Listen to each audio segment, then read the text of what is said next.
새해에 가장 바쁜 분이죠. 인자한 관상으로 할 말 다 하는 역술가 박선준 선생님이십니다. 아유, 안녕하세요. 나 직접 소개 좀 해주시죠. 네, 사주관상 풍수 음양원행을 하고 있는 박성준입니다. 반갑습니다. 아, 예, 그 선생님께서도 본인의 직접 사주를 본인이 좀 보십니까? 어떻습니까? 뭐 일진같이 매일의 운을 보는 건 아니지만 그건 아니지만. 전체적으로 큰 흐름과 순환은 보는 것 같아요. 그게 좀 어떻습니까? 본인이 보는 거에 본인이 좀 잘 맞던가요?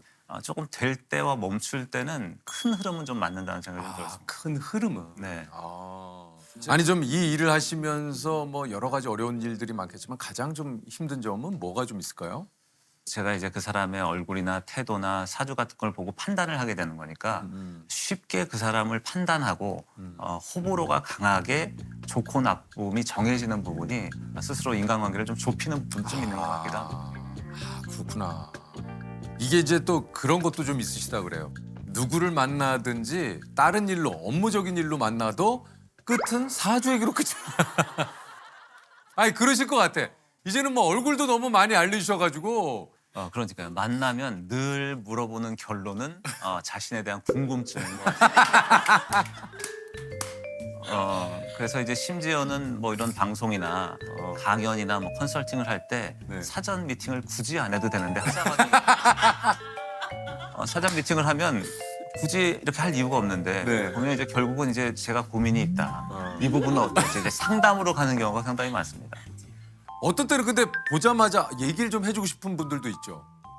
그렇죠. 딱 봤을 때 운이 굉장히 없다거나 뭘 해도 막혀 있는 상이라는 느낌이 든다거나 좀 입이 근질근질할 때가 있어요. 오늘도 여기 좀 그런 분들 좀 있습니까?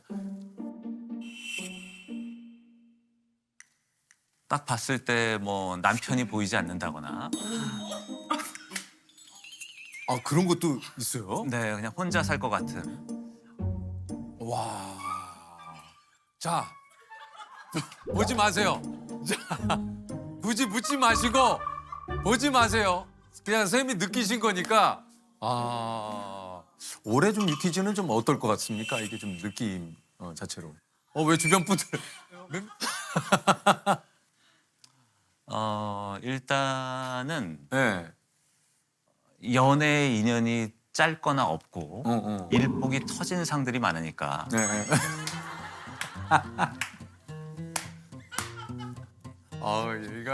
얘가 충격적이네. 연애 운이 없고 일복이 터진 분들이 여기 많아요. 딴짓 안 하고 어.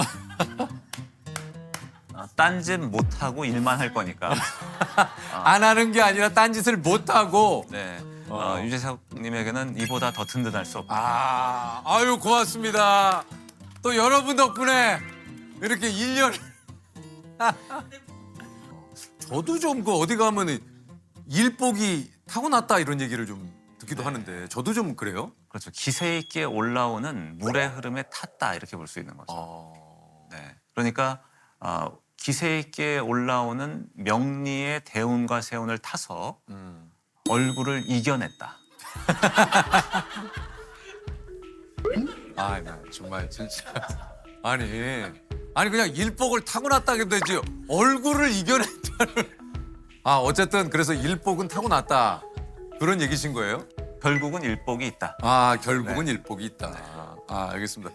아니 좀 그 직업병 같은 거 좀 있으십니까? 사람을 볼 때 사실 눈을 보고 좀 얘기를 해야 되는데 그렇죠. 얼굴을 좀 뜯어보는 습관이 있어요. 저도 좀 그래요. 아니 저는 많이 보셨는데 왜 뜯어보세요? 아니 저는 많이 봤는데 왜 뜯어보시냐고요 지금. 볼 때마다 새로운 거.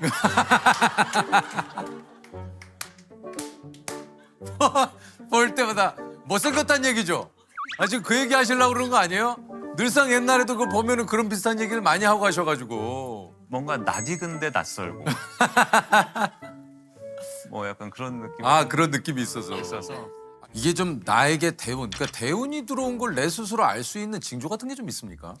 운이 좋을 때는 주변 사람들이 많이 바뀌는 것 같아요. 그래요? 네, 사람이 바뀌고 퇴사를 하게 된다거나 음. 이혼을 하는 것도 반드시 나쁜 건 아니거든요. 아 그래요. 네, 새로운 운이 들어올 때 이혼하는 경우도 있으니까. 근데 또 이 얘기 들으시고 지금 고민하시는 분들이 아 그래.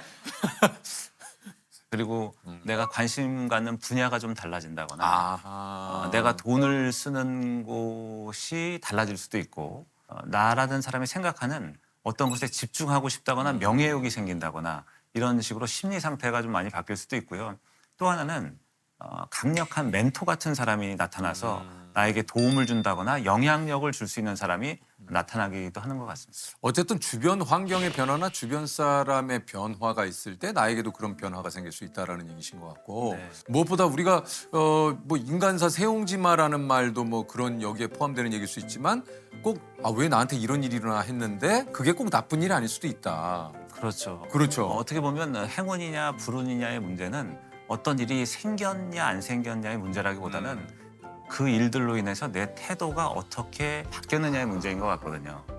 그렇기 때문에 운을 스스로 바꾸기 위해서는 시간이 불리할 때는 공간을 바꿔서 돌파해야 되고 공간이 척박할 때는 자신의 꾸준한 에너지로 그 한계를 넘어서야 된다고 생각이 드니까 항상 동양 철학에서 얘기하는 천지인, 시간, 공간 그리고 사람이라는 나 자신과 주변 사람들을 잘 바라보는 것이 운의 변화를 잘 알 수 있는 방법인 것 같습니다. 아니 그저 선생님이 이 관상도 조금 보시는데 이 성공한 사람들의 관상에 좀 특징이 좀 있습니까? 얼굴을 보게 됐을 때 음. 한 분야에서 정성과 노력을 다해서 올라간 사람들의 특징은 뭐예요? 얼굴에 격이 느껴진다는 거예요. 얼굴이 한없이 가볍지 않고 격이 있고 위세와 기세가 느껴진다는 거거든요. 그런 부분들이 가장 중요한 것 같고 특히 뭐 코로 봤을 때는 코끝 준두의 살집은 돈을 버는 힘이고 콧방울은 돈을 지키는 힘이다. 이런 각 부위의 생김새도 있지만 전체적인 기세와 격이 가장 중요한 것 같습니다. 이게 좀 그 약간 너무 포괄적이어서 기세와 격이라는 게 어떤 겁니까? 이 느낌이? 얼굴을 봤을 때 찰색이라고 하는 얼굴 안으로부터 드러나오는 색깔이 맑고 깨끗한 게 좋고 흑색이나 적색을 띠는 것은 좋지 않다 이렇게 볼 수 있을 것 같고 그리고 눈썹과 눈썹 사이인 명궁은 좋은 기운을 받는 자리니까 조금 더 깨끗하고 주름이 가지 않도록 관리하는 것도 중요한 것 같습니다. 그리고 눈매에는 총기와 정기가 있어야 되고 그리고 얼굴에서 봤을 때 뒤틀리거나 함몰되거나 균형이 깨진 얼굴도 좋지 않으니까 근데 왜 저를 보고 얘기하세요? 아니 선생님 왜 저를 보고 아니 뒤틀리거나 격이 올해는 뭐 저한테 좀 해주고 싶은 얘기 없으세요? 유재석님은 네. 입을 다물었을 때는 입이 좀 작지만 네. 입을 벌렸을 때는 크거든요. 이것을 이제 관상에서는 재물을 담고 있다 이렇게 볼 수 있는 거니까 웃었을 때는 좌우 검은 눈동자를 내렸을 때 선에 가깝거나 살짝 큰 입은 재물적으로 어떤 돈을 모아두는 힘이 있는 상이다 이렇게 볼 수 있습니다. 이런 게 또 있구나. 이 관상이 뭐 이제 여러 가지가 또 있겠습니다만 이런 게 또 있군요. 아니 그 좀 기본적으로 좀 잘생긴 분들이 그러면 이게 관상이 좋다는 얘기입니까? 어떻습니까 이게? 근데 사실 잘생겼다고 해서 그게 반드시 관상이 좋다고는 볼 수 없을 거예요. 그건 아니에요. 네, 얼굴에서 봤을 때 미학적인 느낌으로 좀 못생겼다고 하더라도 그리고 운이라는 왜 자꾸 저를 그러니까 왜 저를 보시냐고요. 아니 미학적으로 못생겼다 왜 저를 타고난 게 조금 생김새가 모자라도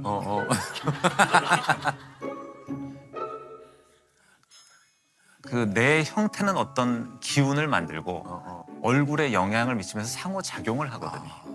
그런 면에서 봤을 때 유성님의 얼굴은 사실 조금 모자람이 있긴 하지만 운이라는 것은 얼굴뿐만 아니라 사주 또는 풍수, 궁합 이런 것도 연관이 있는데요. 제가 2013년도에 처음 뵀을 때 이전에 아내분하고 이제 궁합을 보는 걸 방송으로 나간 적이 있어요. 네, 그때 맞아요. 말씀드렸던 게 유재석님은 나경은님을 만나면 생활력이 훨씬 좋아진다 이런 말씀을 드렸던 것 같아요. 그러니까 그런 면에서 조금 더 안정감이 있을 수 있고 안전하게 한 계단 한 계단 올라가는 본인의 성정대로 더 살아갈 수 있는 힘이 있는 거니까 그러니까. 그런 면에서는 훨씬 더 좋다 이렇게 볼 수 있는 거죠. 아니 그 듣고 보니까 이런 사람은 좀 가까이 두지 않는 게 좋다. 어떤 사람을 만났을 때 굉장히 좀 쎄하고 아 있어. 음침하고 만날 때마다 좀 기분이 안 좋고 뭔가 눈에 보이는 것 넘어선 그 본질 안에는 뭔가 다른 속셈과 꿍꿍이가 있을 것 같은 사람이 있거든요. 예, 예, 예. 그러니까 이상한 사람만 만나지 않아도 인생이 좀 편해지는 것 같아요. 맞아요. 네. 강조하시는 게 운명은 내가 바꿀 수 있다. 네. 그런 것 같아요. 운이라는 것은 무작정 흘러가는 바람이 아니라 내가 걸어가는 길 위에 내가 머무는 자리에 머무르는 바람 같거든요. 그러니까 바람은 바꿀 수 없지만 돛을 어떻게 다루느냐는 내가 할 수 있는 영역이기 때문에 인생에서 일어나는 수많은 일들이라는 우연을 내 마음가짐과 태도와 준비라는 필연으로 바꿔나간다면 인생이 자신의 타고난 것보다 더 좋아질 수 있다고 생각합니다. 좀 운이 안 풀리다 싶을 때 어떻게 좀 하는 게 좀 좋을 것 같아요? 운이 안 좋을 때 할 수 있는 동양 철학에서 가장 좋은 방법은 베푸는 거거든요. 베푸는 행위는 내 운이 떨어지거나 안 좋을 때 가장 강력한 행위라고 생각이 드니까 주변 사람한테 이유나 목적 없이 커피를 사고 술을 사고 나누고 베푸는 것들을 하고 베푼 것을 잊는 것. 그것이 가장 좀 중요한 거예요. 베풀고 베풀게 돌아올 거 생각하면 안 되는구나. 네, 그럼 화가 나니까. 베풀고 잊어야 되는구나. 이게 좀 중요하네요. 기부하고 맞아요. 뽀개탄.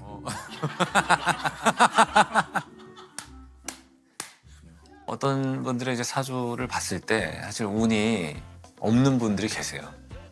현재도 없고 과거도 없었고 미래도 한 뭐 10년, 20년간 없을 것 같은 그런 분이 계시는데 그럴 때 뭔가 희망을 찾아드리려고 하지만 그들이 힘들어하는 것은 이 상황적인 문제도 있을 수 있지만 제가 보기에는 그 상황 때문에 만들어진 본인의 습관들인 것 같아요.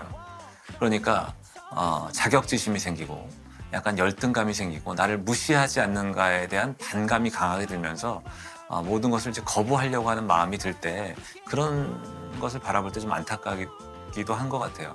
그래서 좀 답답하시다면 조금 사람들이 북적이는 곳, 뭐 명동도 좋고 강남의 어떤 거리도 좋고 큰 서점 같은 데를 가는 것도 좋아요. 그쪽에는 에너지가 있기 때문에 그 에너지가 나한테 고스란히 전달될 수가 있거든요. 서울 인근에서 관악산은 전기가 좋고 같은 소원을 3번 빌면 소원을 들어준다는 얘기가 있을 정도로 에너지가 좋은 곳이에요. 그렇기 때문에 누구나 가면 좋고 내가 힘들고 답답하더라도 아침에 일어나서 세수를 하고 양치를 하고 이불을 개는 그런 일상의 평범한 삶의 패턴으로부터 힘이 생기는 거니까 그런 것들을 하는 거는 굉장히 좀 중요하다고 생각이 듭니다. 그러니까 운이라는 것은 결국 살아냄으로써 이루어진다는 생각이 들거든요.